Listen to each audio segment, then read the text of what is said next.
Welcome to Season 3 of Unapologetically Woman. We're celebrating phenomenal women all across Kentucky who make no apologies for their perspectives or the impact that they're making in the community. Today we're celebrating Judge Tiffany Yahr.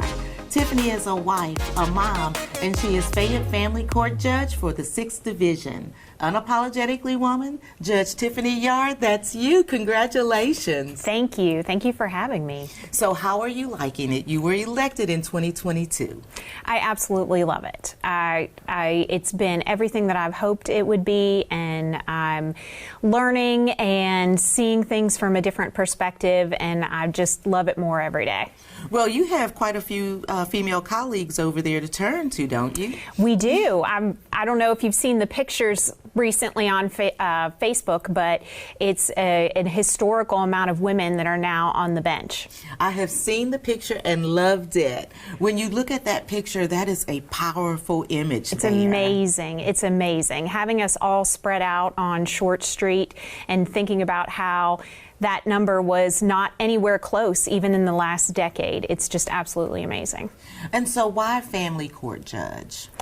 Well, I've spent the vast majority of my legal career really advocating for children and families, and so this was a step that I felt that I could take that would help me to be more impactful in our community and to not necessarily be an advocate anymore, but make good, sound decisions for the children and families in our community. Well, and not just with your legal career, but personally as well, you've been a foster parent. We have. We fostered and we adopted our oldest daughter. She is 22 right now, and she's got a family of her own. And so that, my husband and I were always spurred to get involved in that way. And so I was involved in the foster care system with my legal profession, and it was a calling that we wanted to answer. And it's an incredibly hard job. And so my heart goes out to folks that are foster parents out there. Well, in order to be a good foster parent, you have not just the one daughter that you adopted, you have 2 other daughters and a son.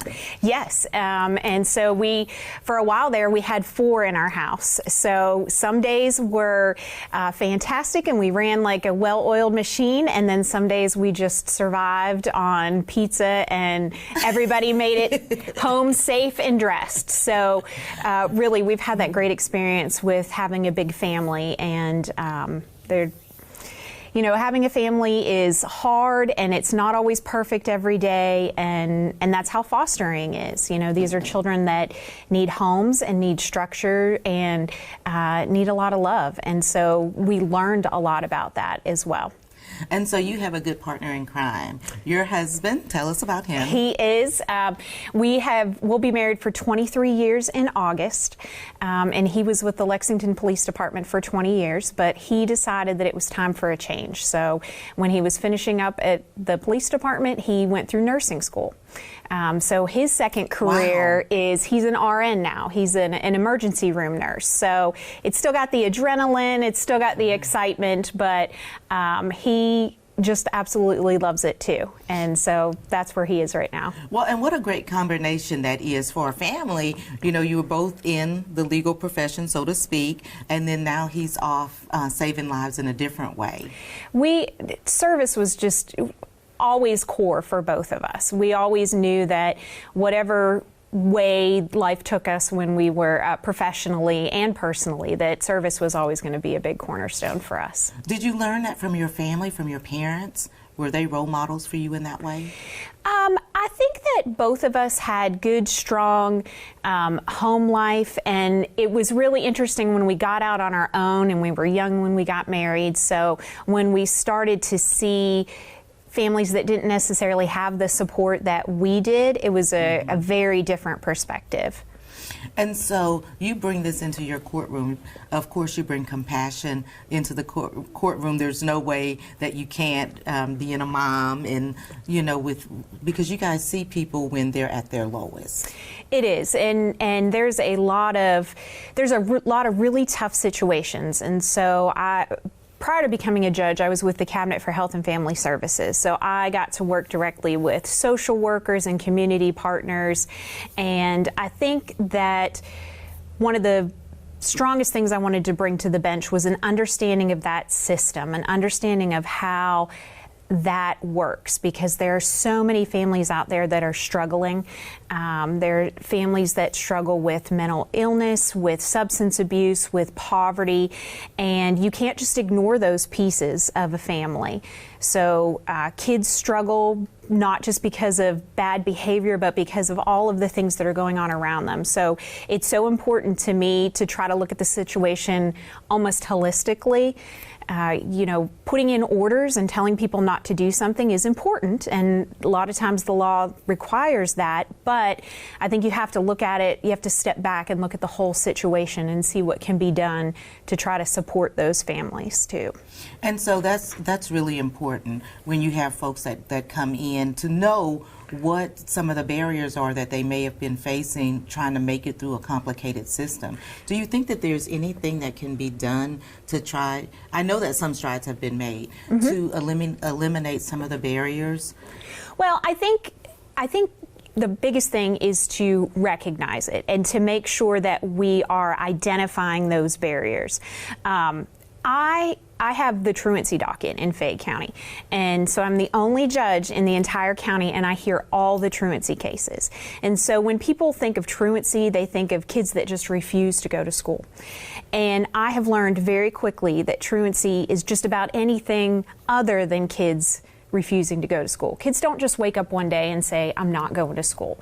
They are impacted by the chaos that's going around in their families, whether that's, you know, from neglect, whether that's just from poverty.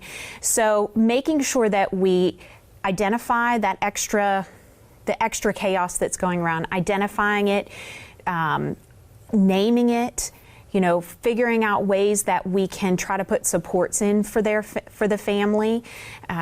Never is it just one thing. It's never black and white. It's so complicated.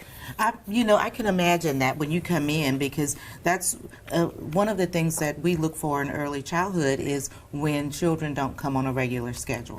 And then that's when you see that maybe something else is going on. Yes. I don't think that in all the cases that I've heard so far, I've yet to hear a kid that just refuses to go. You know, kids are dealing with a lot of anxiety today, a lot of untreated mental health for themselves or from parents too. That affects kids, and bullying affects kids a lot. And do you see a lot of bullying? We see some cases where kids, it's probably a combination of the anxiety and then the bullying, and then they don't go, and then they are behind, and that can be embarrassing and stressful to get back into that track.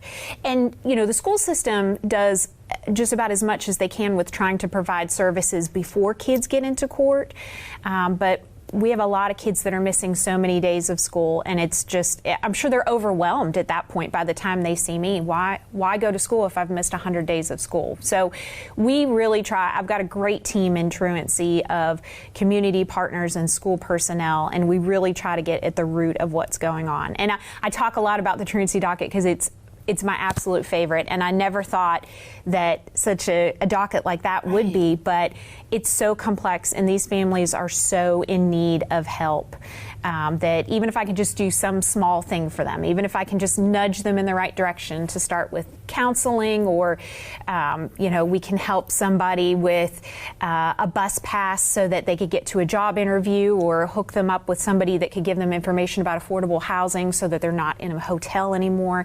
Any of those little pieces, just making a little bit of a difference is a really good feeling to families that are struggling so hard. Well, you know, and it's heartwarming for me to hear, because I know whenever I get something that has court, whatever it is on it, I start sweating and I start getting anxiety, because usually nothing good comes from court. Oh, no. When you're there for a reason. And to find out and to be able to hear that you can give people hope when they come there, and resources, and you kind of get at the root of what is going on so that you can help change that person and that family is it's heartwarming, actually. It is, and I think too, for a really long time, it was more stick, less carrot. No excuses from kids, and kids just need to follow the rules and do what they're supposed to do. Well, youth definitely need to be accountable, and they need to follow rules, and they need to go to school and do the things that they're supposed to. But holding kids to a high standard to meet our expectations when there's so much going on in their background that they can't control, we have to recognize that and try to find a way to work around them, because they can't fix what's going on with their parents. They have to find a way to move around that chaos and be successful themselves. And so that is something that I love to learn more about. Every day I'm in court, I have another community partner that says to me, well, we've got this program, this just started up. Let's send them over here. So I'm thankful to be working in Lexington, because we are really rich with community programs and people that really are invested in our youth. Sometimes when I talk to other judges in other counties, it's sad that they don't have the resources that we do. But Fayette County is, I think, doing a really good job of trying to meet families where they are. And I think you're totally invested in meeting families where they are and doing everything that you can do when people come into the courtroom. But also, you're that same mom that's at the PTA meetings too. I am. I just finished up being the Winburn PTSA president. My daughter graduated 8th grade, so we're stepping up. But those organizations, even though we all kind of chuckle about like being the PTA mom and baking and doing all those things that you think, a lot of times schools like Winburn, the PTA is really the machine that kind of pushes those good things, those school dances, those, fun fundraisers, field day, things like that. And so when a school doesn't have a PTA, the kids miss out on all that good stuff. So they really needed, I think after COVID, a lot of things stopped and it was hard to get back up and going, but I've loved it. So I was only there for a year, but I'm hoping that now that it started, the momentum carries, because that school, I just love that school. Love that school. Love that little school. I think it gets forgotten sometimes in Fayette County, but I will always love that little school. Well, and let me ask you this. Are you one of those moms where you're running from place to place to place to place when your kids were right at that perfect age group, just like any other mom, getting people from point A to point B? Oh my goodness, I feel like I have lived in my car at times. And, sometimes my husband's schedule worked out and we could divide and conquer, and sometimes it didn't. But that's just what we do. This one went to practice, this one didn't. It's just we step up and do what we have to do. Sometimes I would think to myself, oh my gosh, I can't fit one more thing. But then there was such a need for something like PTSA that I just jumped into it. But you know what? You continue to fit things in because you also volunteer for Natalie's Sisters.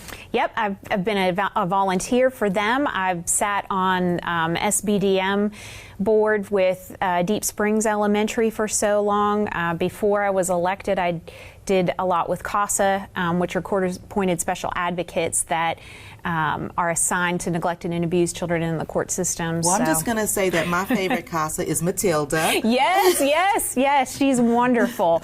She's absolutely wonderful. So, I've kind of slowed down now that I've had a career change, but I'm getting that itch again to try to find where my new spot is.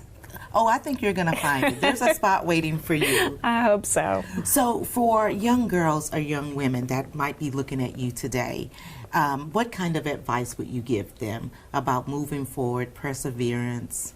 Well, I think that especially young girls that aspire to take an elected position, I think that the message should be you don't have to have a ton of money. You don't have to necessarily have a lot of financial support and be super popular and all these things. It's really about hard work. You can turn yourself into whatever you want to be if you make a determination that you're going to work hard and you're going to do that no matter what happens. You know, you need to stay the course. And any young girl that ever wants to run for something, do it. You know, don't look at yourself and think, oh my gosh, that's not something that I could ever do. If that's where your heart is, then you can absolutely do it.